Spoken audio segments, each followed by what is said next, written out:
Good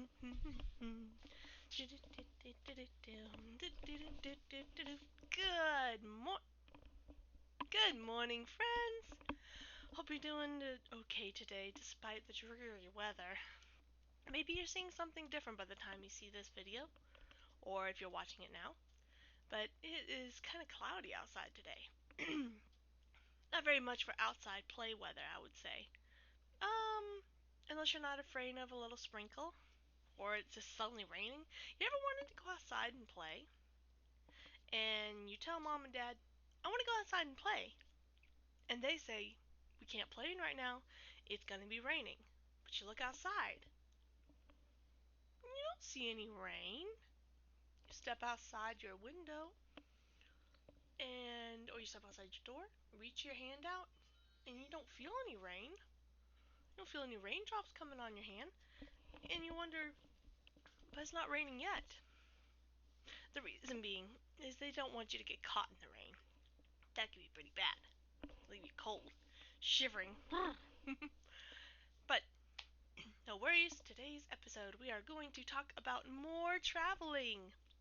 Now on Monday, we traveled by a boat in our imaginations. Today, we are going to pretend that we're packing up stuff. And we are going to pack it up nice and neat and get ready to go visit someone. If you could visit anyone or anywhere in the world right now, who would it be? Oh, that sounds delightful. Today we're going to be reading a story about a little boy that goes to visit his grandmother for her birthday. You tend to have a lot of fun on your birthday, right? Grandmas like celebrating their birthdays too. But let's not get ahead of ourselves. First and foremost on the schedule, it is time for time. Alright, right now it is 10:55. As you can see, the red hand is short, and it is on the what number? The 10! Very good.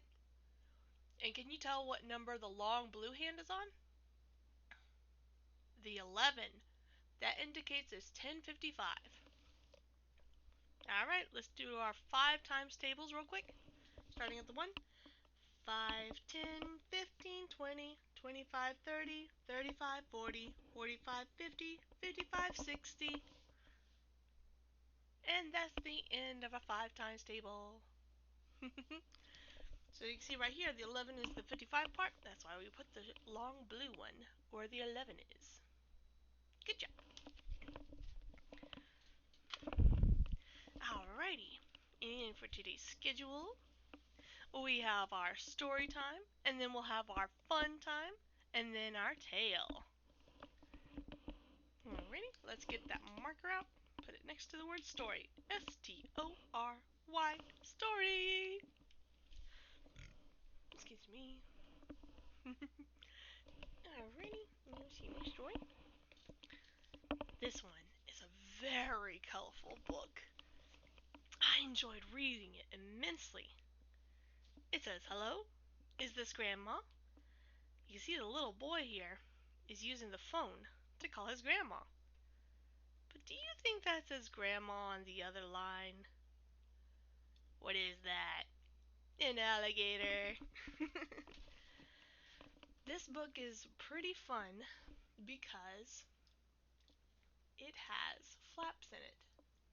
So, we're going to have to stand back kind of far to show you the flippy pages. So you can see right there it says, who's on the phone? Lift the flaps and see. When we lift the flaps, we're going to see who's talking to the little boy. Alrighty, without further ado, let's start our music.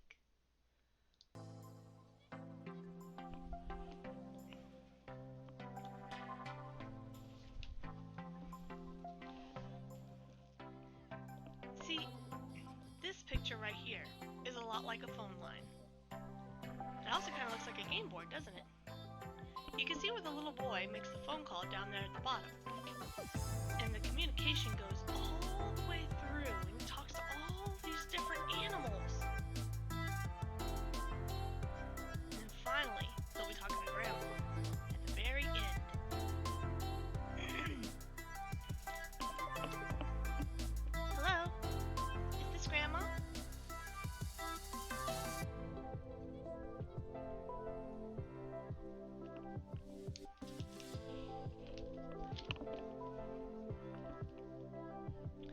Logan dialed a number. He went.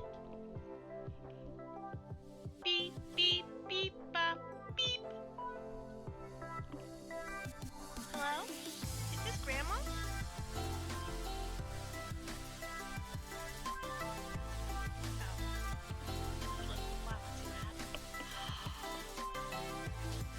Wrong number.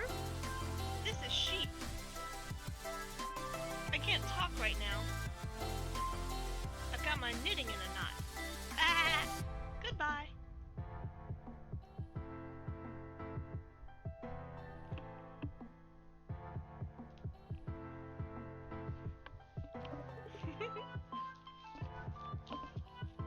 He tried another number. He went. Tick, tack, tick, tock, tuck. Hello? Is this Grandma?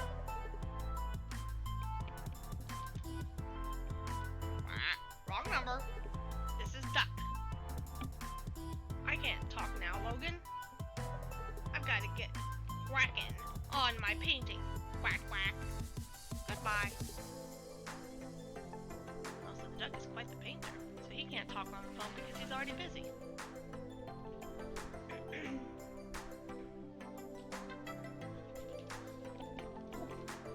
Logan tried yet another one.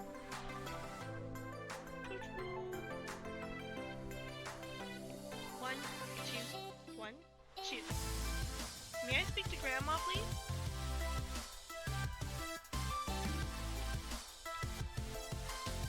Sorry.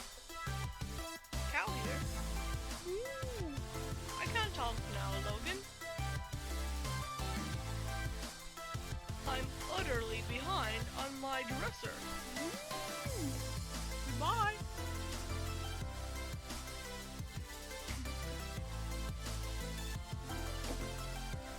Those animals are busy, Logan thought.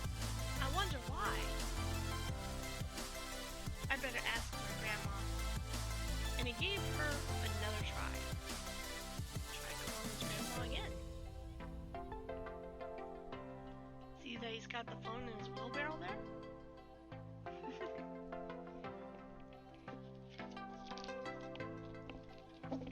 This time, Logan's finger went. Tip, tap, tip, tap, tap. Hello? Is this my Grandma? Uh-oh. I see green. I see jagged edges. Who do you think's behind this flap?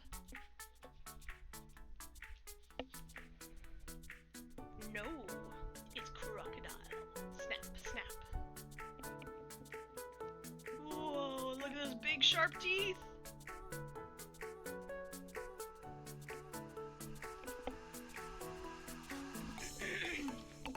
How nice of you to call me, Logan, said the crocodile. Please stop over. It's time I had you for lunch.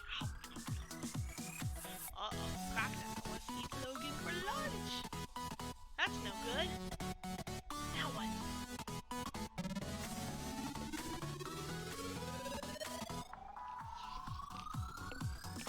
The crocodile! Cried Logan. Hiding underneath the table, is he? Help! What should I do? Then the phone went brrring, brrring. See all those numbers? All those explanation parts are showing you that the phone is ringing, making a loud sound to get their attention. Oh, you can't flip this page. I mean, inwardly. Logan, dear. Is that Grandma? Yes, it is. This is Grandma. Is that you?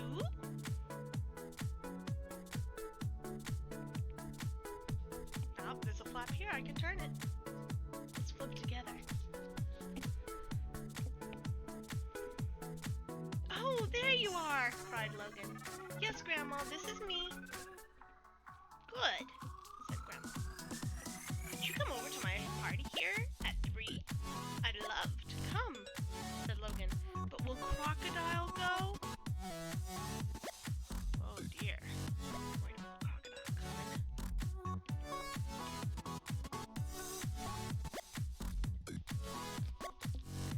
He's not invited, Grandma said. Whew. It'll just be me, you, and your mom, of course, and 3 nice friends.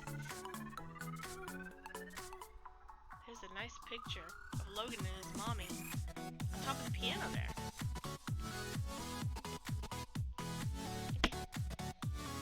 Oh, but who are these other people? Or creatures, I should say. Hanging up on the wall. That's sheep and duck and cow. They're at my door already. They already knocked on the door. I can hear them knocking now. Can you make a knocking sound as if there's somebody at the door? On the count of 3, we'll make a knocking sound. Ready? 1, 2, 3. Knock, knock, knock.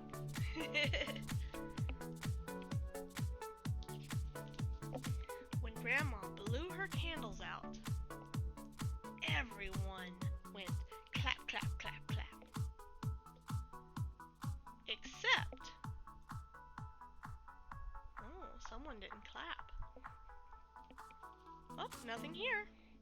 Gotta turn the page like normal. That cranky crocodile. And the crocodile went snap, snap, snap. Oh. He ended up eating the cookbook for dinner instead of Logan. See that? Now help yourselves, said Grandma. But when you eat your food, no phone calls at the table, please. Because that's... no phone calls at the table.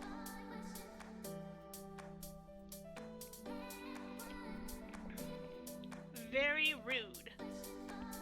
Oh, yes. We don't want to have phone calls at the table. When you're sitting at a table with your family, it's a great time to spend time with friends and family and give them your undivided attention and show them how much you love them. Otherwise, what's the point of traveling to their house if you're just going to talk on the phone? The end.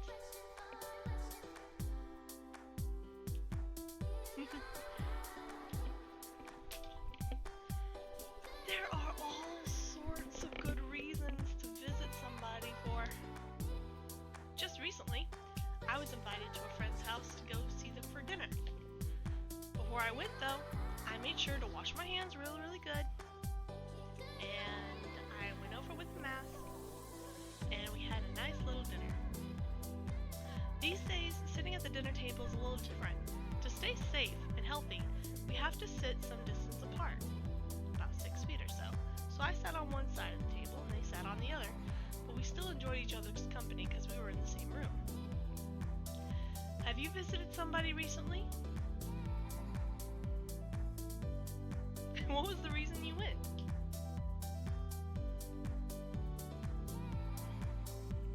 It's hard these days to get out and see people. It can be a lonely feeling when you're all alone on your own. But when you see other people, it brightens up your day. But sometimes if we can't visit them, talking on the phone, or in our case, sometimes on the internet, seeing them on the face video can help.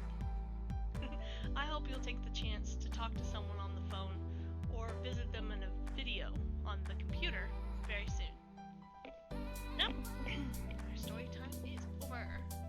So we're taking that little red mark, taking that X, putting it down to the fun, because that's what's up next. And I got ahead of myself. Use a red marker so we can check off the story, because we're done with the story. You ready to check that off with me? On the count of 3. 1, 2, 3, down, up. We have checked off the story. Excellent. Alright, in time, I am going to turn off the music. Because we are all done with our book. Alright. Next up is our activity. This one's going to be kept pretty simple. Alright, so I am moving some stuff around and bringing my, oh goodness, my seedy chair that I like to sit on when we do arts and crafts. And I'm going to put on it this bag. This is one of my travel bags. Alright, so what I'm going to do is I already packed it full of stuff so I can show you. I am going to bring down the camera just a little bit so you can see this better. As you can see, the bag is empty. See that? Nothing inside, nothing inside. It's a nice purple bag. But if I was going to go somewhere, I would want to pack some things if I was going to visit. First, I have one of my favorite dresses. Kind of looks like a scarf, doesn't it? So I am folding it up. And this is made of a very special kind of fabric. It's not ideal to wrap it up like this. Most dresses anyway, but if it's made of this special bendy fabric, it's like soft and silky, it's pretty flexible. And look at that. I've put it in there, rolled up, ready to go. Next up, I have one of my favorite shirts. It says, "Good things are wild and free." 1982. Now, I was born in 85, but I figured that was still a good year. Alright, so what are we going to do with this shirt? I'm going to turn it around. I'm going to show you real quick how we fold shirts. You might have seen mom or dad doing this in your house at some point. Alright, I have the back facing away from me, and I tuck it in like this, under my chin, and we kind of fold in it. I'm not the best folder in the world, but I get by. It takes a lot of practice. Just goes to show you I don't get out very much. Alright, and I kind of tuck it into this little square shape, and there it is. Nice and folded. Put it there. Alright, and I'll show you one more shirt, show you one more time. Do-do-do. Do-do. Alright, same thing. It's away from me. Whoop. And whoop. The next time you're packing your suitcase, this is a good thing to practice. In fact, it can be pretty fun to do because you start imagining what clothes you're going to wear when, and start thinking about what you're going to be doing, all that good stuff. Alright, here I have a pair of big pants. Big pants. Alright, the button needs to be buttoned for this part. So this is just the way I do it. Again, everyone's a little different, and some are not as messy as Miss Mithril is with traveling, packing for travel. We all have our strengths and weaknesses. But as you can see, I've put it in half here. And I put it in half again. It's not bad. If you kind of, spread it out with your hands, try not to get it wrinkly. Try your best. And you put it inside. Tuck it in. Alright. And I am done with those outfits. Look at that. I have packed in my pants, my 2 shirts, and my dress. Oh, goodness. I still got more room than I expected. Well, what's something else I could take with me on this trip? Oh, what? I got some Play-Doh. I can take some of this Play-Doh. It's from one of our past subjects. Oh. A Boom can come along. My little monkey. Sometimes you might like to keep your stuffed animal out with you, but if you're not going to use them a lot on the trip, on the way there, you can put them inside.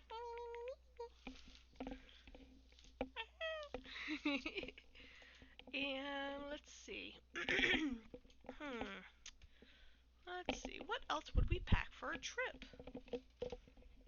I'm trying to find something that's not too small, not too big. What else do I have? Aha! I can put my number friends in there. Put them in there. Alright, and they are all ready to go. If I were going to go somewhere, I would probably want to go on a trip somewhere to spend time on the full weekend with my friends. That's where I would pretend to go.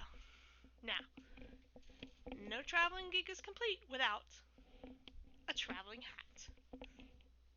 What do you think? We're zipping up the bag. Oh, and this is one of the coolest parts about this bag. Check this out. So, you have the two straps here. You put them together. And whoop. You snap these parts here, kind of like when you're snapping your raincoat on. And it's easy to grab, no matter where you're at. So you can grab it this way, or there's this longer strap that I can use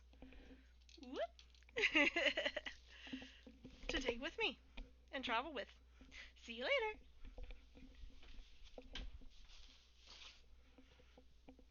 Okay, I'm not really going anywhere. That was just a joke. Alright, friends. Well, that is our activity time.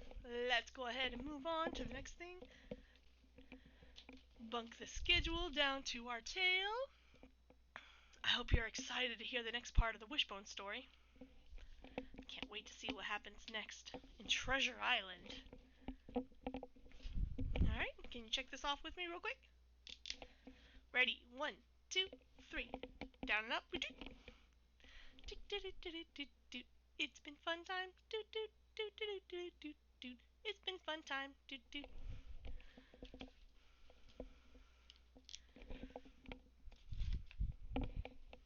Okay, let's get that story ready. Alright, give me just a second. I'll come right back and we will start the story with our awesome, epic pirate music. Story time. Story time.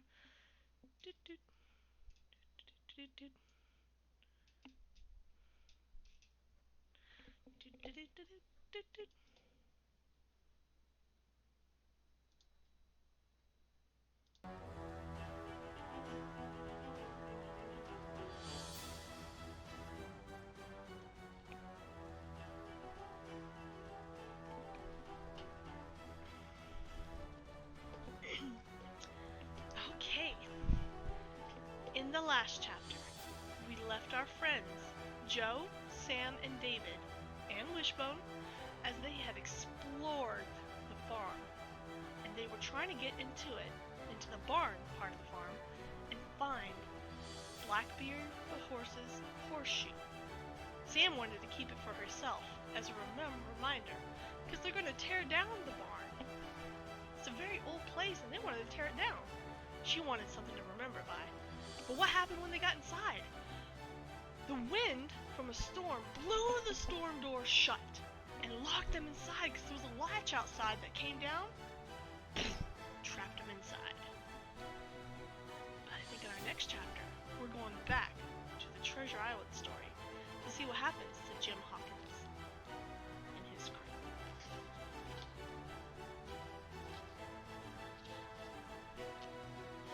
Our voyage went well. The ship and crew proved to be good, and the captain knew his business. But before we came to our treasure island, two important events occurred. First, we lost the mate. Big ships have first and second mates. But our schooner had only one, Mr. Arrow. Mr. Arrow was not the best officer in the world. The men wouldn't obey him, and somehow he had found rum to drink. He was unsteady on his feet most days, and no one was as much surprised when he had vanished at night during a storm. We assumed he had fallen overboard and drowned, leaving us without a mate. The boatswain, the man in charge of our small boats, rigging and anchors, was Job Anderson, and he took over some of Mr. Arrow's work. Israel Hands helped too. He was our coxswain, the one who steered the jolly boat when the captain wanted to use it. Hands was careful, Willie, and he was an old soldier who was a good friend of Long John Silver's. I saw Hands often because I spent a lot of time in Long John's galley. The galley was the kitchen, my favorite place. Though he was only the cook, Long John was an important man aboard. The men respected and even obeyed him. He was kind to all, and in particular to me. He never failed to praise my work when I helped him, and often he said tidbits of especially delicious food for me. Before long, I would have voted for Long John if he ran for admiral. He had a green parrot as a pet, and he told me all about her. Now, that bird is maybe 200 years old, Jim Hawkins. They lives forever, mostly. And she's sailed with pirates, she has. She's been at Madagascar, and to the Malabar coast, and to the Portobello, and all the buccaneer ports. She smelled powder, haven't you, Cap? As the parrot responded, Long John laughed. I call her Captain Flint, after the old buccaneer, he told me. And though she sailed with some of the wickedest scum afloat, she's an innocent bird, so she is. No blood on her claws, matey. Dead men don't bite. Dead men don't bite, the parrot squawked. Hush your pirate talk, Long John scolded. Forgive her, Jim, he said to me. She'd carry on that way in front of the old captain, so she would. Oh, I don't mind her, I said. Long John laughed and scratched the top of my head. Good boy, Jim, good boy. Captain Flint's talk really didn't bother me. She was only a bird after all, and not as smart as a dog, or even as intelligent as the average human. But it was because I was so welcome to the galley that the second important event took place. I learned something dreadful. We had been sailing for weeks when I was hungry one day and went to a huge barrel for apples that was always stood open. I didn't particularly like apples, but I had hidden in a big soup bone at the bottom. Hey, there's no place to bury a bone on a ship, so I did the best I could. I had to scamper up onto a keg, hook my paws over the rail, and haul myself up, balance on the rail, and then hop down inside the barrel to get at my bone. Most of the apples were gone, and I nosed around on the bottom. I heard some men coming inside the galley, and one was talking. I recognized Long John's voice, and before he had said a dozen words, I understood that the lives of all honest men aboard depended upon me alone. Basically, he climbed into the barrel, and because it was so deep, it covered him up. Long John and some of the men came in, and they started talking. What they said will astound you. Check this out. Flint were captain, Silver was saying, and I were quartermaster, and that was on the Walrus, Flint's old ship. Often I've seen her decks running with blood and the ship ready to sink with the old weight of gold. In the barrel, I couldn't believe my pointed ears. Long John was saying he'd sail with Captain Flint. That meant my friend had been a pirate. Still, people can change, I thought. Flint was the flower of the flock, they say. It was the dark voice of Dick, the youngest sailor on the Hispaniola except for me. Dick was about 17 years old. Davis was cruel pirate too, I hear, Silver added. But I never sailed with him, just within England, and then with Flint. And I put aside near 3,000 pounds in gold guineas for my voyages. Mark ye, not bad for a man before the mast. And that's all safe in the bank. Saving ain't much use to a pirate, the young seaman remarked. Not much use for fools, you mean, Silver returned. But you're no fool, you're as smart as paint. I see that when I first set eyes on you. Wait a minute, I thought. That's just what he told me. Long John was my best friend on the ship. Or was he? Silver was talking in his most winning way. No gentleman of fortune lives rough in these risks swinging, but when a cruise is over, they've hundreds of guineas in their pockets. Most of them throws it away on rum and a good fling, but not Long John. I save it, and I live easy and comfortable. When this voyage is over, I mean to be a rich gentleman. Yet I started just like you, a sailor before the mast. Dick sounded worried when he said, Well, you make it seem easy, Silver, but will the others go along? Most will, ye may lay to that, Silver replied. I crouched low into the barrel, and even when I smelled my bone, I didn't cheer up. You may lay onto that, was Long John's sea-glowing way of saying, It's a sure bet. Did he mean that there were more pirates aboard the Hispaniola? Dick must have looked uncertain because Silver laughed and said, They'll do what I tell them. Some were feared of Pew, and some were feared of Flint. But Flint was his own self and was feared of me. You see how the crew obeys me? Like lambs they are, and they'll do anything I say. Well, I tell you, the young man said, I didn't half a quarter like the idea of mutiny until I talked with you, John. But count me in now.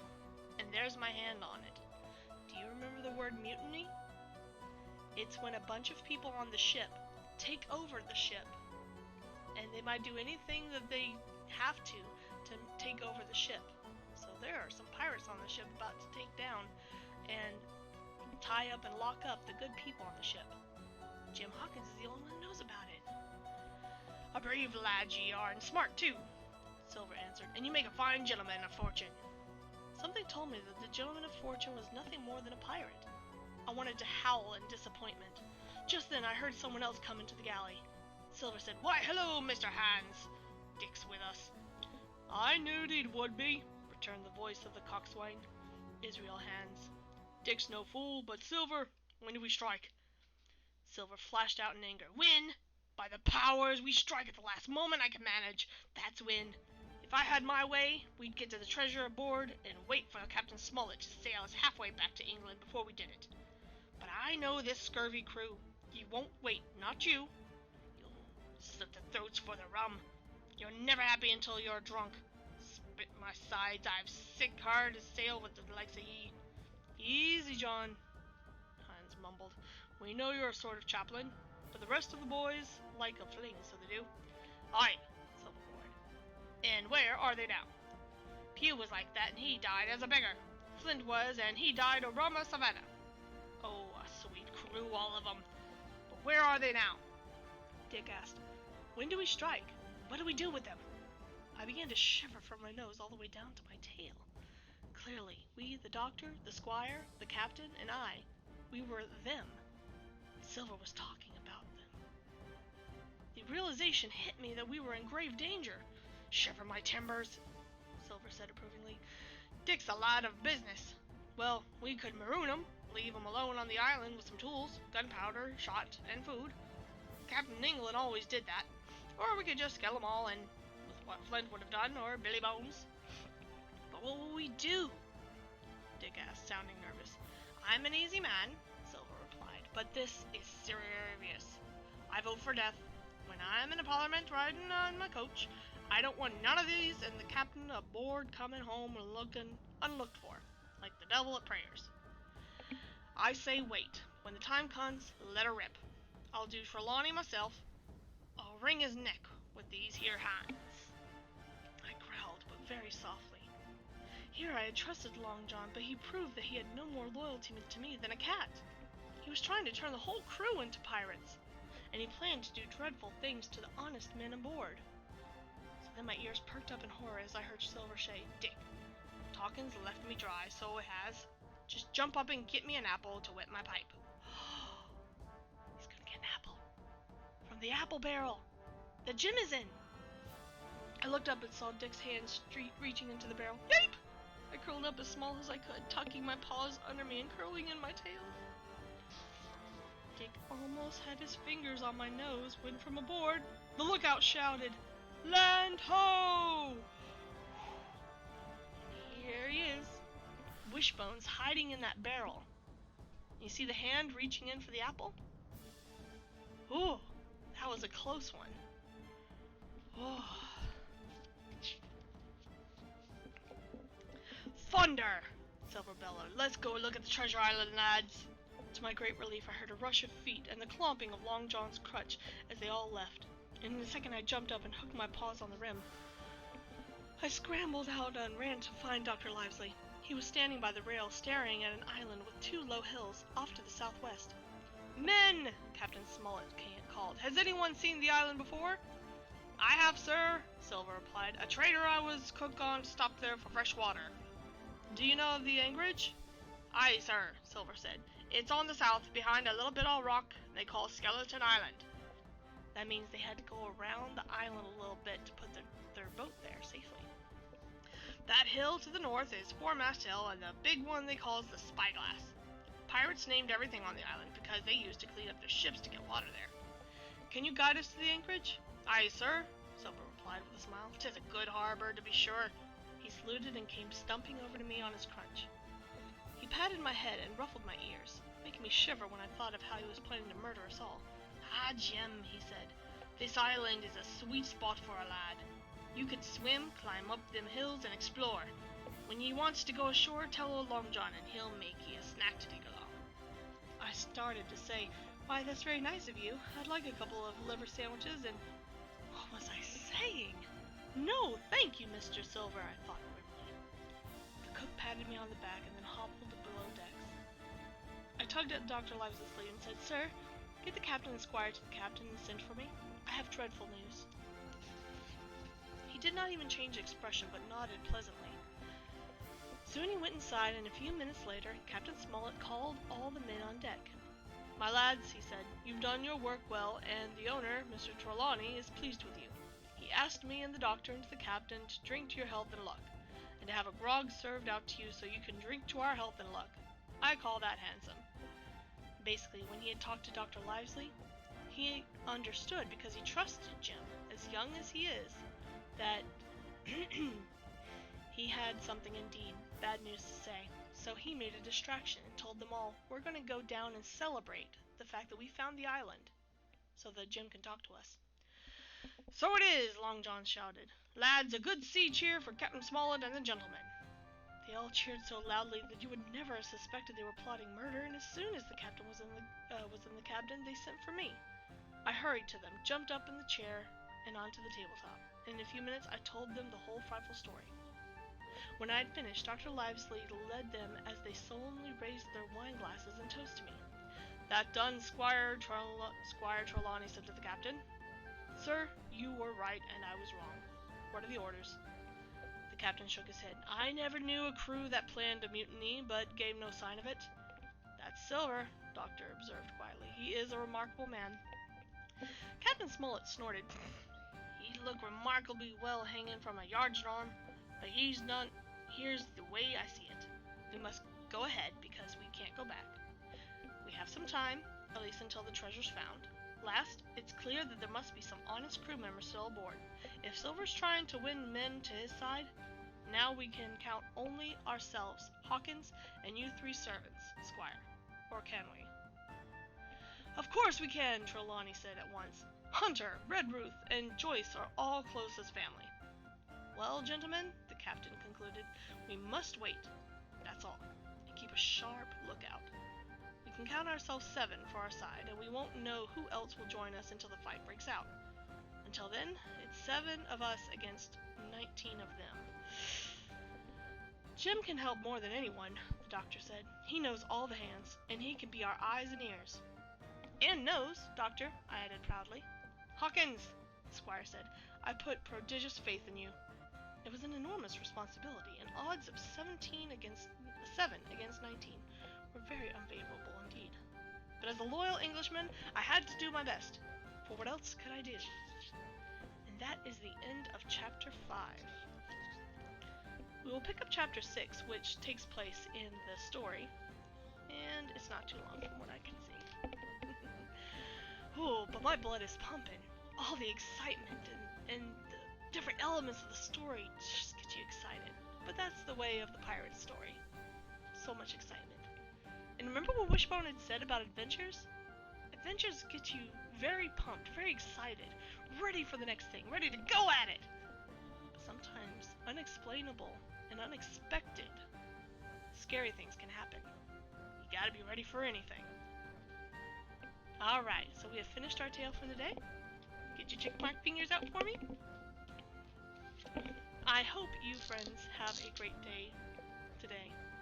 I hope you do something new and fun. Ready to check off with me? 1, 2, 3, and down and up and just check.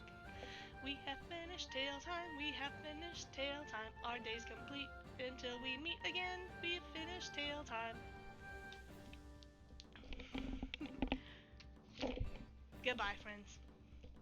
I'll see you later.